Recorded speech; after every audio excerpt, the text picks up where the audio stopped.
زمانے کی قسم تمام انسان خسارے میں ہے، سوائے ان کے جو ایمان لائے، جنہوں نے نیک عمل کیے، جنہوں نے ایک دوسرے کو حق کی نصیحت کی، جنہوں نے ایک دوسرے کو صبر کی تلقین کی۔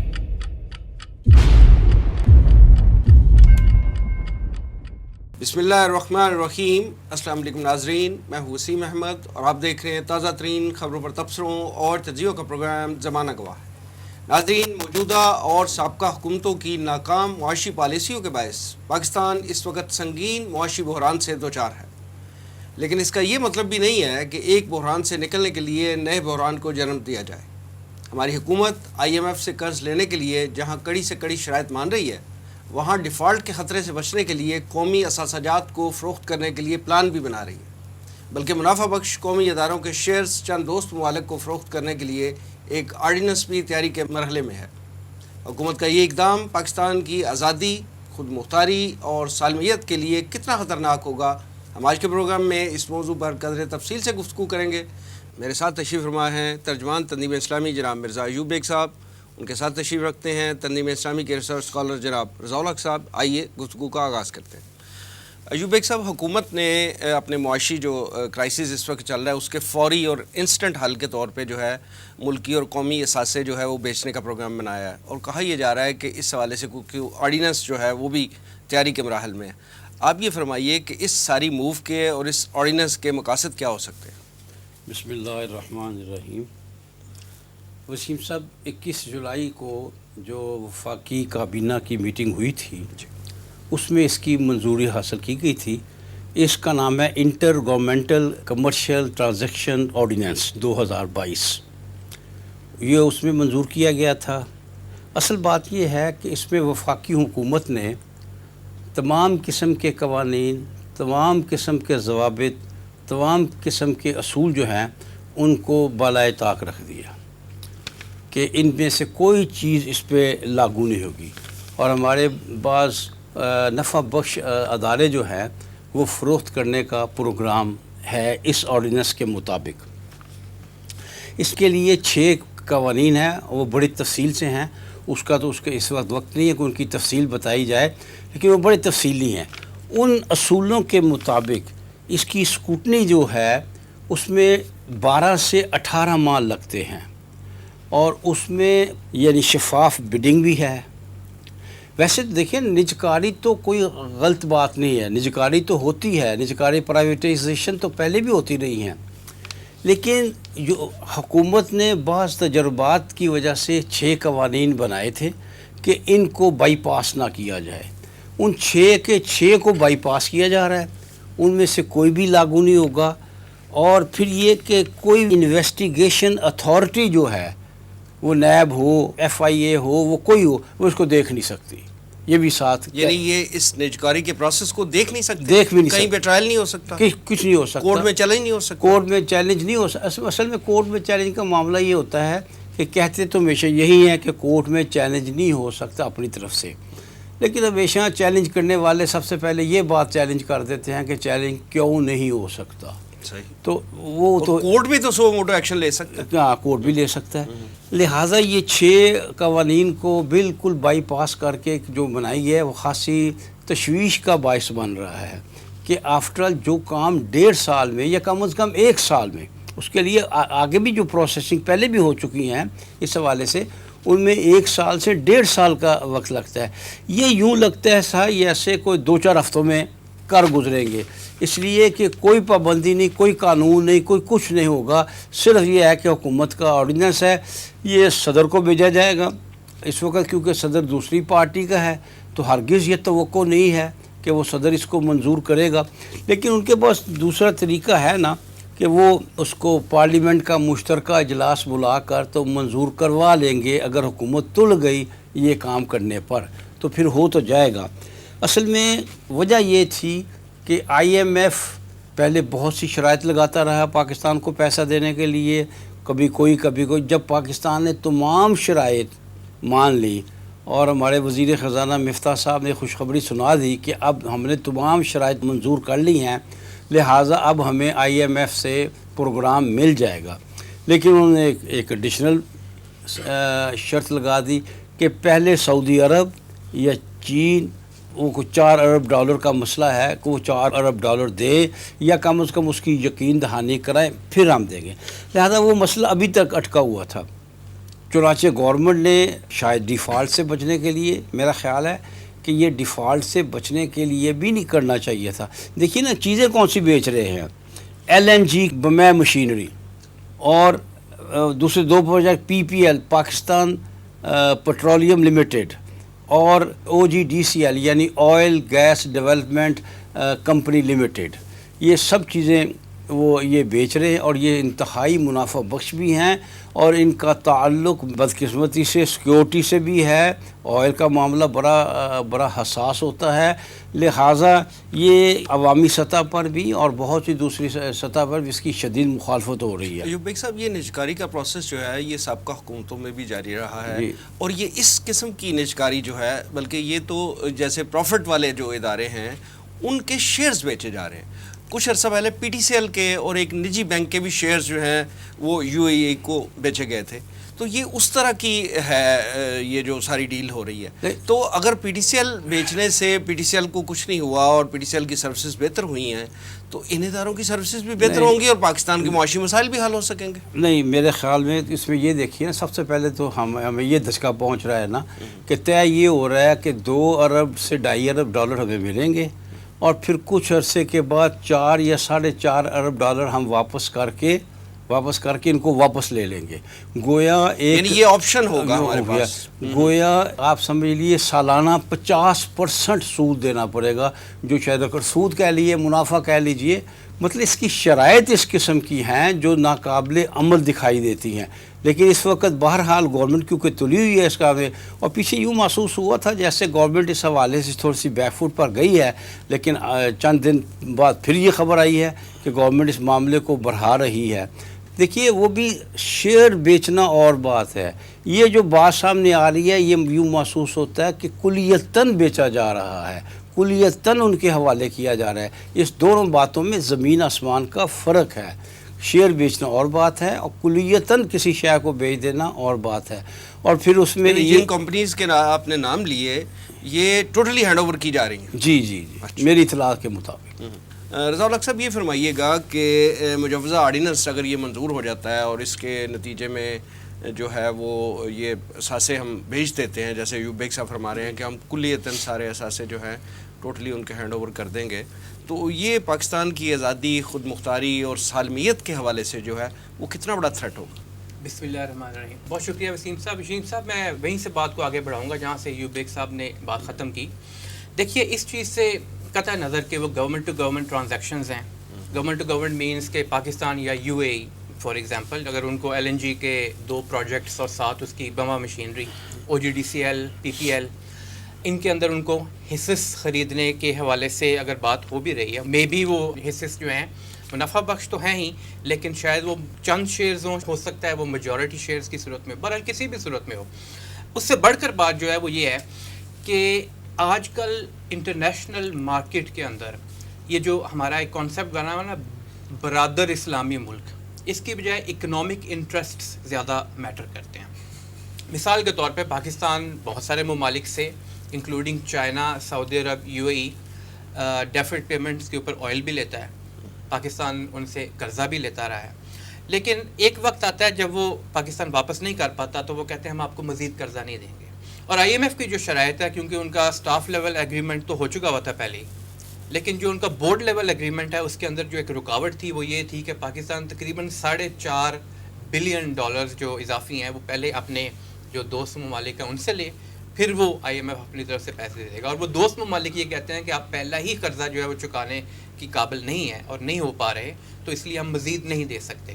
اس میں پھر پاکستان کے پاس یہ ایک آپشن جو پاکستان نے سوچی وہ یہ ہے کہ ان منافع بخش جو آپ کے نیشنل ایسٹس ہیں ان کو جو کہا جاتا ہے ان کو سیل کر دیا جائے۔ سیل کرنے کا شیئرز بھی خریدنے کا مطلب یہ ہے کہ پارٹ آف اٹ سیل کر رہے ہیں۔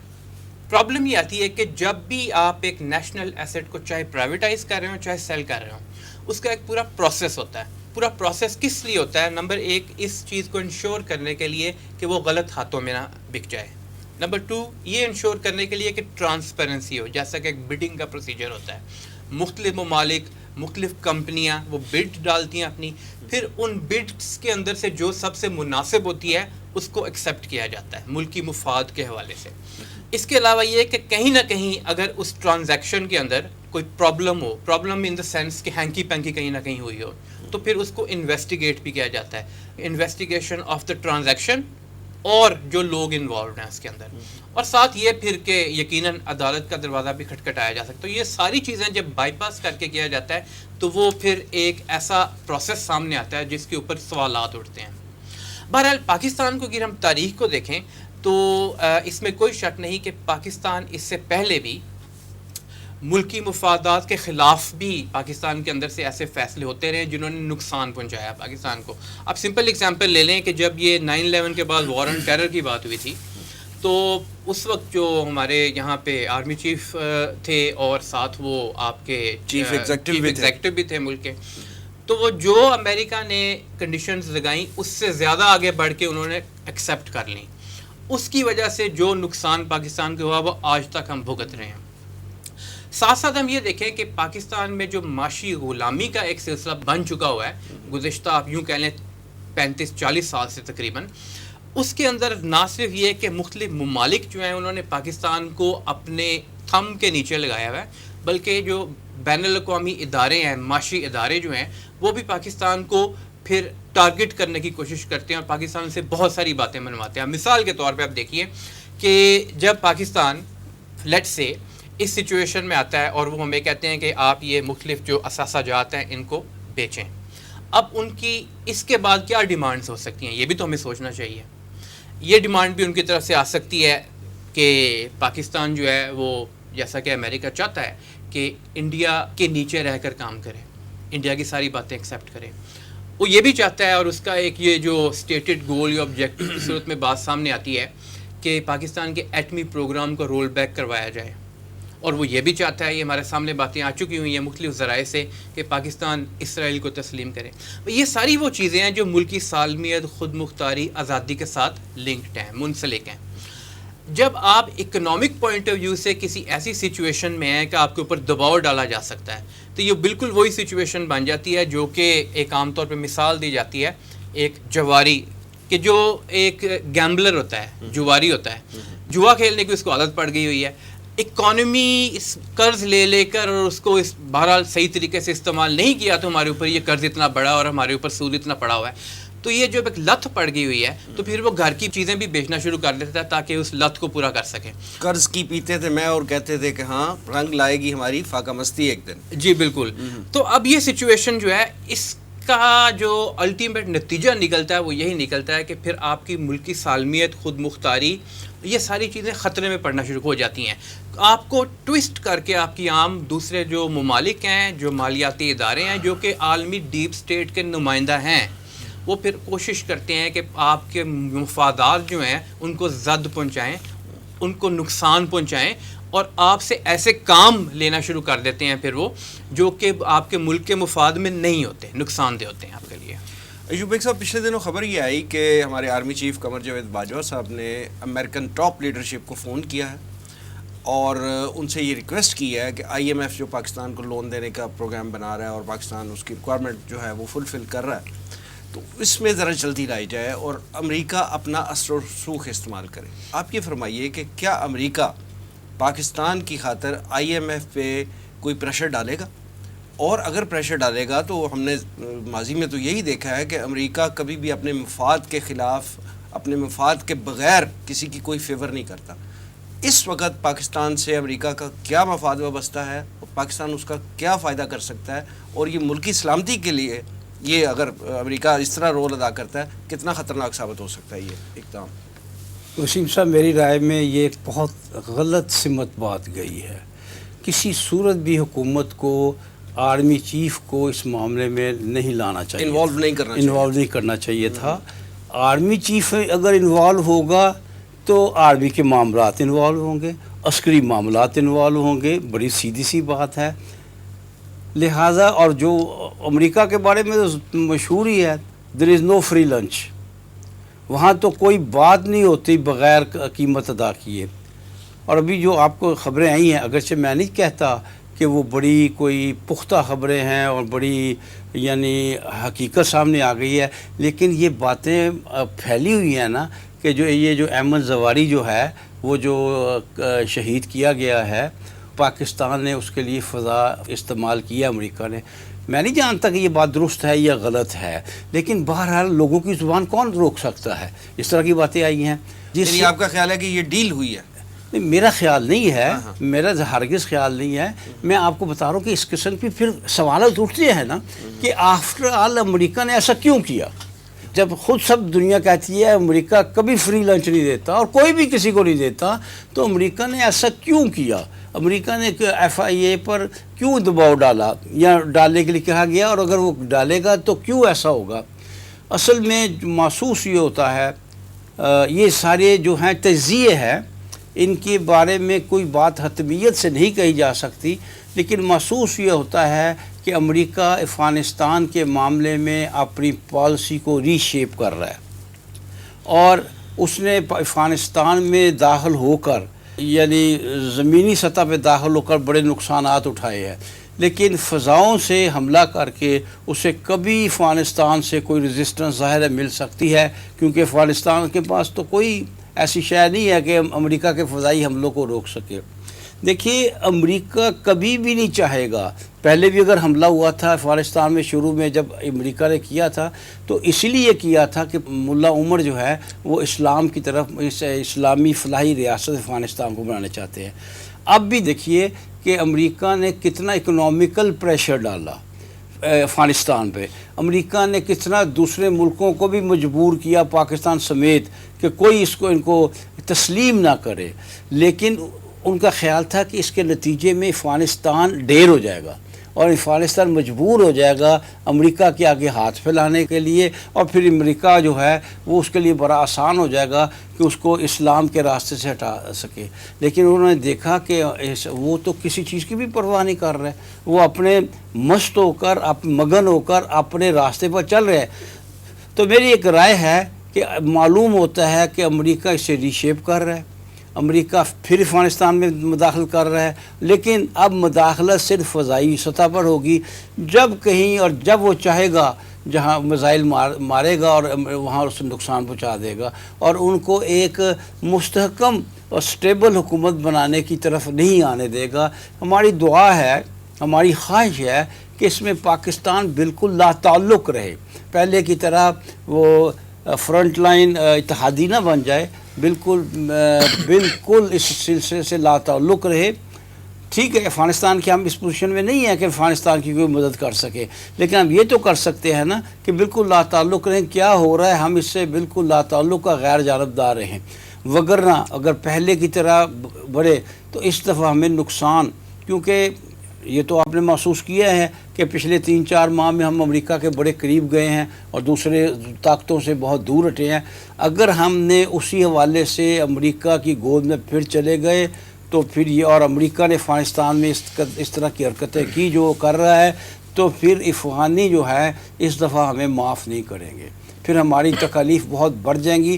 ہمیں اس سے بالکل لا تعلق رہنا چاہیے. میں سمجھتا ہوں اب بھی شاید لا تعلق ہوں، ابھی کوئی بات نہیں کہی جا سکتی، کوئی بات یقین سے نہیں کہی جا سکتی کہ پاکستان کا کوئی ان چیزوں سے تعلق ہے یا نہیں ہے، لیکن وقت بتا دے گا کہ پاکستان اور امریکہ کو اس معاملے میں کوئی مدد دیتا ہے، کوئی تعاون کرتا ہے، کوئی انٹیلیجنس شیئرنگ یا اور کوئی کرتا ہے. اگر پاکستان نے یہ کیا تو یہ تاریخی غلطی ہوگی اور اس دفعہ اس کے نقصانات آگے سے بھی زیادہ ہوں گے. رضا الحق صاحب، ہم اگر پاکستان کے ماضی پہ نظر دوڑائیں تو ہم دیکھتے ہیں کہ پاکستان کے قومی اثاثے گروی رکھنے کی ایک پرانی تاریخ ہے، قومی اثاثے بیچنے کی ایک پرانی تاریخ ہے، اور پھر یہ ہے کہ جب بھی حالات ہمارے مشکل ہوتے ہیں تو ہم آئی ایم ایف کے پاس جاتے ہیں، آئی ایم ایف کا پروگرام لیتے ہیں. اور یہ جو پروگرام مجوزہ ابھی آ رہا ہے یہ کچھ 24واں پروگرام ہے آئی ایم ایف کا جسے ہم اڈاپٹ کرنے کے لیے جا رہے ہیں.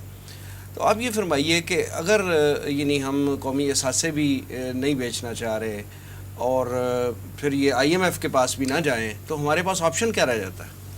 دیکھیے وسیم صاحب، جہاں تک اثاثے گروی رکھوانے کا تعلق ہے تو پاکستان نے 2006 میں، پھر 2014 میں، 2015 میں، 2016 میں، 2018 میں، 2021 میں، بلکہ درمیان میں 2013 میں بھی ان سب ادوار میں پاکستان نے اثاثے گروی رکھوائے ہیں. اور اثاثے جو ہیں نیشنل ایسٹس کی بات ہو رہی ہے، وہ ایک سے زیادہ مرتبہ بھی گروی رکھوائے ہوئے ہیں لون لینے کے لیے. آپ کی موٹر وے کے جتنے مختلف موٹر ویز، ایئرپورٹس، پچھلی حکومت نے تو اسلام آباد کے پارک بھی گروی رکھ دیے تھے. جی، تو وہ مطلب یہ تاریخ تو پرانی ہے نا. جی، اس میں یہ تھا کہ آپ کی موٹر وے کے جتنے مختلف سیکشنز ہیں ان کو ایک سے زیادہ مرتبہ گروی رکھوایا جا چکا ہے. آپ کے جو اسلام آباد ایئرپورٹ ہے، آپ کا جو ملتان کا ایئرپورٹ ہے، کراچی جناح انٹرنیشنل ایئرپورٹ جو ہے وہ. اچھا، اس کے علاوہ جو جیسا آپ نے پچھلی حکومت کا ذکر کیا، تو پچھلی حکومت کے دور کے اندر M3 اسلام آباد چکوال موٹر وے، اسلام آباد ایئرپورٹ اور ملتان ایئرپورٹ، ان چاروں کو دوبارہ گروی رکھوایا گیا. F9 پارک جو ہے اس کی بات ہوئی تھی لیکن وہ فائنل نہیں ہو سکی تھی. اسلام آباد کلب کی بھی بات ہوئی تھی رکھوانے کی گروی. لیکن بہرحال کہنے کا مطلب یہ ہے کہ گروی تو رکھوائے گئے. اب عام طور پہ انٹرنیشنل جو منی لینڈنگ آرگنائزیشنز ہوتی ہیں یا انسٹیٹیوشنز ہوتے ہیں، جس طرح IMF، جب ان کے ساتھ آپ ایگریمنٹ کرتے ہیں تو کوئی نہ کوئی وہ سیکیورٹی یا کولیٹرل ضرور مانگتے ہیں. اب وہ جو سیکیورٹی یا کولیٹرل مانگتے ہیں تو آپ کچھ نہ کچھ گروی رکھواتے ہیں، اس میں کوئی شک نہیں، انلیس کہ آپ کا ملک ایسا ہو جس کی اکنامک سچویشن واقعی اتنی اچھی ہو کہ آپ اس سے ہٹ کر بھی گارنٹیز دے سکتے ہوں. لیکن جب آپ نہیں دے پاتے، آپ کا ٹریک ریکارڈ ایسا ہے کہ آپ ڈیفالٹ کے قریب قریب چلے جاتے ہیں. اور کئی مرتبہ جیسا کہ آپ نے سوال میں بھی ذکر کیا کہ 23ویں دفعہ یا 24ویں دفعہ پاکستان جا رہا ہے IMF کے پاس، تو کئی دفعہ ایمرجنسی فنڈز حاصل کرنے کے لیے بھی جا چکا ہے. ایک تو ایکسٹینڈڈ فنڈ فیسلٹی ہے نا، تو مطلب یہ ہے پاکستان کا ٹریک ریکارڈ اچھا نہیں ہے. اب عام طور پہ پاکستان ڈیفالٹ کیا تو نہیں ابھی تک، اور اس کا مطلب یہ ہے کہ کوئی ایسی سچویشن نہیں آئی کہ ہمارے جو پلیج کیے ہوئے ایسٹس ہیں، یہ جو گروی رکھوائے ہوئے ایسٹس ہیں، ان کو اٹیچ کرنے کی یا حاصل کرنے کی سچویشن آئی ہو کہ انہوں نے ضبط کر لیا ہوں. لیکن ایک معاملہ ایسا ہوا ہے پاکستان کے ساتھ، یہ جو ریکارڈنگ کا معاملہ تھا، جب ہمارے اس وقت کے جو چیف جسٹس تھے افتخار چودھری صاحب، انہوں نے ایک فیصلہ ایسا کیا تھا جس کی وجہ سے وہ ایک تنازع کھڑا ہو گیا تھا. پھر وہ ریکارڈنگ کا معاملہ بہرحال جو انٹرنیشنل کورٹ ہوتی ہے اس کے اندر لے گئے تھے آربیٹریشن کی، وہ جو بیرک گولڈ کینیڈین کمپنی تھی، اور اس کی وجہ سے پاکستان کے 2 پراپرٹیز جو تھیں وہ اٹیچ کر لی گئی تھی. پہلے تو کیونکہ وہ رکھی گئی ہوئی تھیں آپ کے کولیٹرل کے طور پہ اس ایگریمنٹ کے اندر، وہ جو PIA کا روزویلٹ ہوٹل تھا، ایک پیرس میں ایک نیو یارک میں، انہوں نے اٹیچ کر لی تھی اور پھر انہوں نے اس کو ضبط بھی کروا دیا تھا. بہرحال پچھلی دور حکومت میں وہ معاملہ کچھ طے ہو گیا، کچھ 6 یا 7 بلین ڈالر کے اندر میرے خیال میں یہ ڈیل آخر میں طے ہوئی. اور ساتھ یہ کہ پھر اس کا دوبارہ ریوائز کر کے ایک نیا شیڈیول جاری کر دیا گیا کہ کتنا کتنا شیئر آف دا پروفٹ کتنے عرصے تک جو ہے وہ شروع ہو جائے گا. میرے خیال میں اگست میں دوبارہ ریکارڈنگ کا معاملہ شروع ہو رہا ہے. یہ تو ایک ضمنی بات تھی. معاملہ یہ ہے کہ جو دیگر ممالک IMF کے پاس، ایک تو دیکھیے کچھ ایسے ممالک ہیں جو جاتے ہی نہیں ہیں. انڈیا شاید کبھی گیا ہو IMF کے پاس، کم از کم ریسنٹ پاس میں تو انڈیا IMF کے پاس نہیں گیا. کچھ ممالک گئے، ساؤتھ امریکہ کے کچھ ممالک ہیں، مثال کے طور پہ ایکواڈور اور چلی 2 ممالک ہیں. اچھا، ان کا بھی یہ معاملہ کچھ ایسا ہوا تھا کہ ڈیٹ بہت زیادہ چڑھ گیا ان کے اوپر، واپس نہیں کر پا رہے تھے اور ڈیفالٹ کرنے کے قریب ہو گئے. انہوں نے ایک کنسورشیم بنا ہوا ہے، اس کنسورشیم کے تحت انہوں نے کچھ اپنے لیگل ایکسپرٹس کو دنیا کے اکٹھا کیا اور انہوں نے IMF کے سامنے پلی کہہ لیں یہ لی کہ ہمارے ڈیٹس یہ جو بڑے ہوئے ہیں، یہ IMF نے ان لوگوں کو جو کہ ان ممالک میں برسر اقتدار رہے ہوئے تھے ان کو دیے تھے، جنہوں نے کرپشن میں استعمال کیے پیسے، انہوں نے ملک کے مفاد کے لیے استعمال نہیں کیے. اس لیے یا تو یہ 2 ٹرمینالوجیز ہیں یہ یوز ہوتی ہیں، یا تو یہ الیجٹیمیٹ ڈیٹس ہیں یا اوڈیس ڈیٹس ہیں. اوڈیس کا مطلب ہوتا ہے بدبودار. تو اس لیے ہم ان کو واپس نہیں کریں گے. اور بہرحال ایک لمبا پروسیجر چلا اور اس کے بعد تقریباً 70% آف دا ڈیٹ اور کچھ کیسز کے اندر 80% آف دا ڈیٹ معاف کروا لیا گیا. کیوں؟ یہ کہہ کر کہ یہ جب دینے والے کو یہ معلوم تھا کہ یہ غلط طریقے سے استعمال ہو رہا ہے تو برڈن ان پہ بھی جاتا ہے. بہرحال یہ تو میں نے ایک ایگزامپل دی آپ کو مختلف ممالک کی. پاکستان میں یہ کس حد تک یوزفل ہو سکتا ہے وہ ایک علیحدہ ڈبیٹ ہے. ہماری رہنمائی یہ فرمائیں کہ IMF کے پاس ہم جانا فیزیبل اور سوٹیبل نہیں سمجھ رہے ہیں، نجکاری ہم نہیں کرنا چاہتے اپنے قومی احساسوں کی. پاکستان اکنامک کرنچ میں ہے، بلکہ میں اگر صحیح طرح الفاظ میں کہوں تو وینٹیلیٹر پہ ہے پاکستان کی اکانومی جو ہے. حل کیا ہے اس کا؟ جی میں اسی طرف آ رہا تھا. جی اب ہمارے پاس آپشن شارٹ ٹرم میں کیا بچتی ہیں؟ شارٹ ٹرم میں آپشنز ایک تو وہ ہوتی ہیں جب آپ کا ملک ایک خاص سمت میں سٹینڈ لے لے یہ کیونکہ یہ اکانومی جو ہے اس کو پالیٹکس اور جیو اسٹریٹجیکل جو آج کل کے معاملات چل رہے ہیں ان سے علیحدہ نہیں کیا جا سکتا. بالکل ٹھیک کہہ رہے ہیں. جب آپ ایک طرف کا سٹینڈ لے لیں تو ان ممالک کے ساتھ آپ کا قرب بھی بڑھتا ہے اور آپ کے اکنامک ڈیولپمنٹ بھی ساتھ ان کے ساتھ، اور آپ کے اکنامک انٹرسٹس ان کے ساتھ، آپ کے ان کے ساتھ کیے ہوئے ایگریمنٹس، انویسٹمنٹس، یہ ساری بڑھتی ہیں. مثال کے طور پہ پاکستان میں جو سی پیک کا پورا معاملہ تھا، یہ جس طرح سست ہوا اس کا ہونا نہیں چاہیے تھا، اس کو دوبارہ تیز کرنے کی ضرورت ہے. نمبر 1. نمبر 2، جتنے آپ کے ٹریڈ پارٹنرز ہیں، اور اس میں مغربی ٹریڈ پارٹنرز تو آپ کے عام ٹویسٹ زیادہ کرتے ہی ہیں، جو دیگر ٹریڈ پارٹنرز ہیں آپ جن سے آپ امپورٹ کرتے ہیں، مثال کے طور پہ چائنا سے آپ بہت امپورٹ کر رہے ہیں اس وقت، آپ ایکسپورٹ بیسڈ اکانومی بھی وہاں پہ اپنی سٹارٹ کرنے کی کوشش کریں. نمبر 3، ہمارے جو سرمایہ کار ہیں، لوکل سرمایہ کار، اب ان کا بھی یہ ایک نیشنل فرض بنتا ہے، یوں سمجھ لیں آپ. اب دیکھیے پچھلے 20 سال میں، 30 سال میں انڈیا ہے، دوسرے ممالک ہیں، اس میں آپ کو بڑے بڑے پروجیکٹس بھی نظر آتے ہیں، بڑے بڑی کمپنیز بھی نظر آتی ہیں جو انٹرنیشنل لیول پہ کام کر رہی ہیں، بڑے نام بھی نظر آتے ہیں. میں انڈیا کی اگزامپل لوں، جو یہ آپ کا امبانی اور اڈانی گروپ ہے، یعنی کہ ان کی کمپنیز اور ان کا کام، ان کے نام یہ بڑے بڑے. پاکستان میں پچھلے 20-30 سال میں اگر آپ پروجیکٹ کو گنانے کی کوشش کریں، کوئی ایسا بزنس ٹائکون اس کا نام انٹرنیشنل لیول پہ گنانے کی کوشش کریں، آپ کو کوئی نہیں ملے گا. لوکل لیول میں اپنے مفادات سب نے حاصل کیے، شوگر ملز بھی لگائیں انہوں نے، لوکل اپنی انڈسٹری، اپنے جو فیکٹریز ہیں، اپنی جو زمینیں ہیں ان کو بڑھایا. لیکن پاکستان کے مفاد کے لیے انٹرنیشنل لیول کے اوپر آپ کو کوئی ایسا نام نظر نہیں آتا. تو اگر یہ سرمایہ، اگر یہ نجکاری اگر اس کو کہہ لیں، یا ان ایسٹس کی سیل ان کو کہہ لیں، کرنی بھی ہے تو پرائیورٹی ہونی چاہیے لوکل انویسٹرز کا. اور لوکل انویسٹرز ایسے موجود ہیں، ان کو انسینٹیو دیا جائے تو وہ انویسٹ کریں گے، ان کو آن بورڈ لیا جائے، وہ بھی اپنی نیشنل ڈیوٹی سمجھ کے اس میں انوالو ہوں.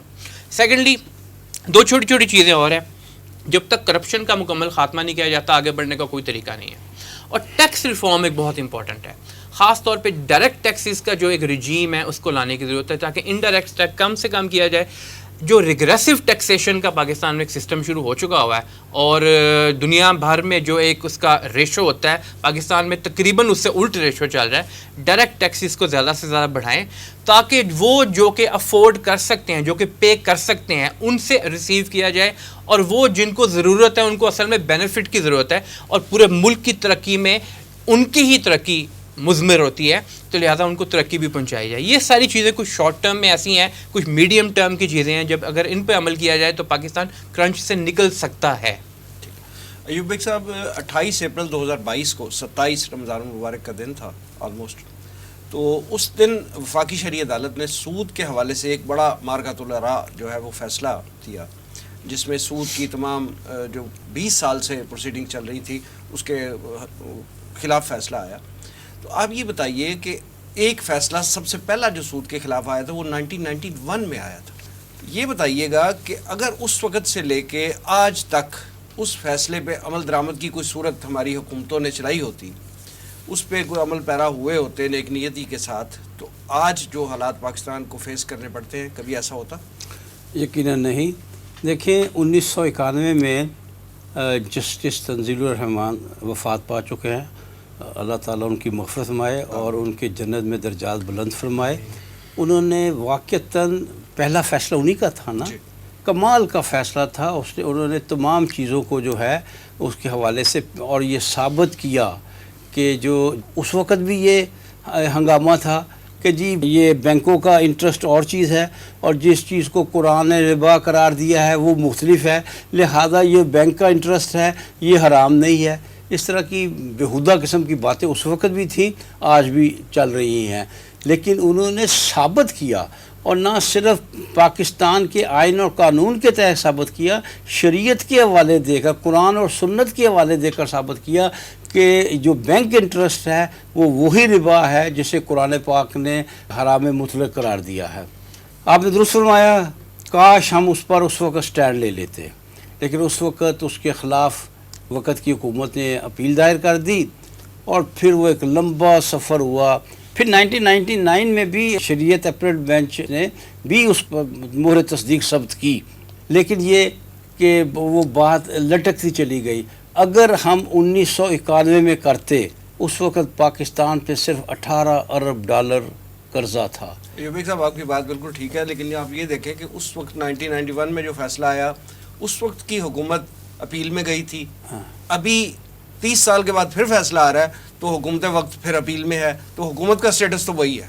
ہاں میں یہی عرض کر رہا ہوں نا کہ سارا نقصان اسی وجہ سے پہنچا نا. میں نے عرض کیا کہ 1991 میں ہم پر صرف 18 ارب ڈالر قرضہ تھا، آج ہم پر 134 ارب ڈالر قرضہ ہے. اس وقت نکلنا کافی آسان تھا، میں نہیں کہتا آسان تھا، نسبتاً بہت آسان تھا. اور آج تو عقلی طور پر اللہ ہمیں نکال دے یا ہم ایک کوئی مرد حر اس طرح کا فیصلہ لے لے کہ ہم یہ قرض ادا نہیں کر سکتے. مثال کے طور پر میں ایک مثال دیتا ہوں، کیوں نہیں یہ فیصلہ لیا جا سکتا کہ ہم یہ سود ادا نہیں کریں گے.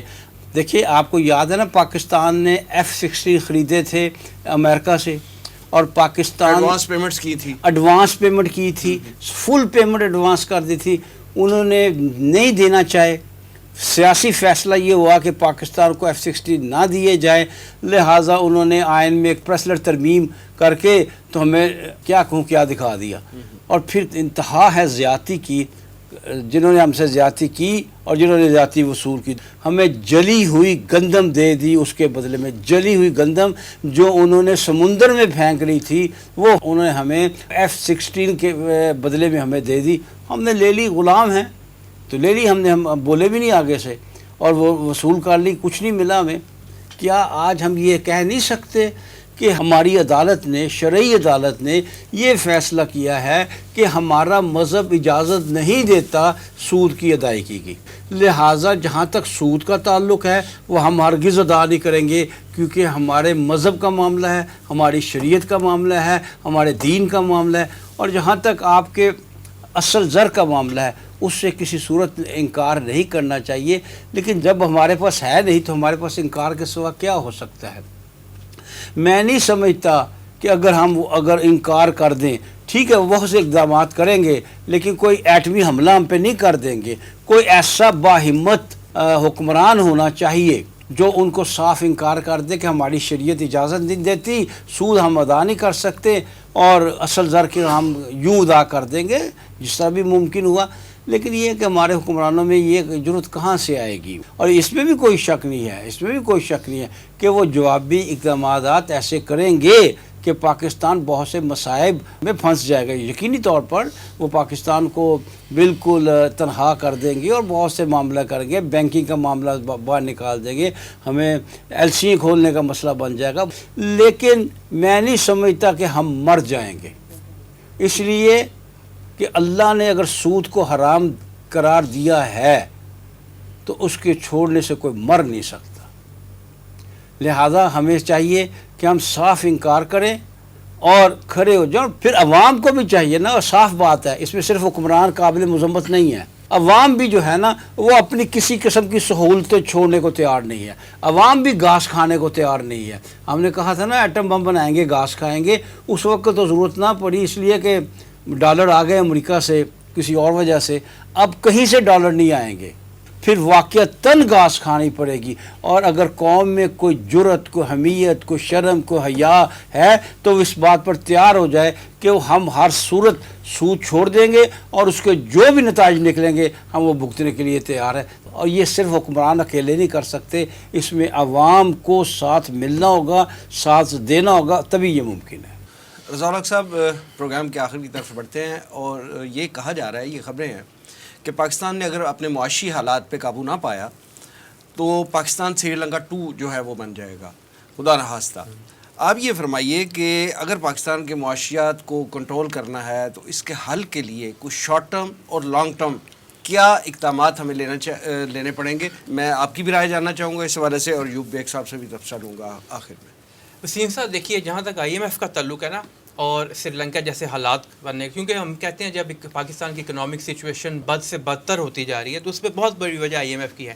صرف IMF اور ڈالر ریٹس کو اگر کمپیئر کریں نا آپ، تو ہم اگر زیادہ پرانی بات نہ کریں، 1980s کے سٹارٹ میں پاکستان نے ایکسٹینڈڈ فنڈ فیسلٹی شروع کی تھی، اس وقت تقریباً 11 ارب ڈالر کا ہمارے اوپر قرضہ تھا. 1989 میں جیسا یوب بیگ صاحب نے فرمایا 18 ارب تک پہنچ گیا.